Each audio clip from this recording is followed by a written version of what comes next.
বন্ধুরা সবাই কেমন আছেন?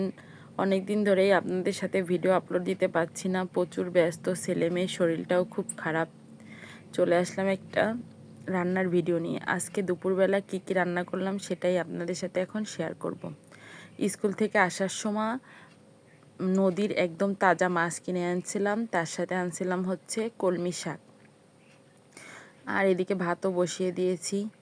মাছগুলো অনেক তাজা ছিল, একদম নড়তিছে, টাটকা তাজা মাছ, তখনই আমি কিনে আনছি। আর মাছগুলোকে রান্না করব হচ্ছে বেগুন আর আলু দিয়ে, আর রাঁধুনি সোমবার দিয়ে পাতলা ঝোল। আমি এইভাবেই নদীর তাজা মাছগুলো রান্না করি, খুব ভালো হয় খেতে। এবং রাঁধুনি সোমবার দিয়ে তার ভিতরে কতগুলো পেঁয়াজ হালকা একটু ভাজি ভাজি হয়ে গেলে তারপরে আলু বেগুনগুলো দিয়ে একটু কষিয়ে রান্না করি। এর ভিতরে আমি আর অন্য কোনো মশলা দেই না, শুধু রাঁধুনি সোমবার দিয়ে কাঁচা মরিচ দিয়ে এই মাছগুলো রান্না করি। এত সুন্দর টেস্ট হয় খেতে, বলার মতো না।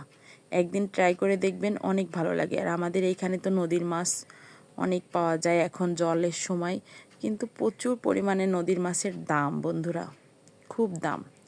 এই যে মাছটা আমার হয়ে এসেছে, নামানোর আগে সামান্য একটু মিষ্টি দিয়ে দিব, চিনি। কাঁচামরিচের মাছের কালারটা সুন্দর না হলেও খেতে খুব টেস্ট। যারা কাঁচামরিচের মাছ খায় রান্না করে তারাই জানে যে কত টেস্ট। আর তার সাথে রান্না করছিলাম হচ্ছে কলমি শাক, কলমি শাক ভাজি। আপনাদের সাথে ডিটেলসে রান্নাটা শেয়ার করতে পারতেছি না বন্ধুরা। রান্নাটা কেমন হয়েছে অবশ্যই কমেন্টে জানাবেন। ভালো লাগলে একটা লাইক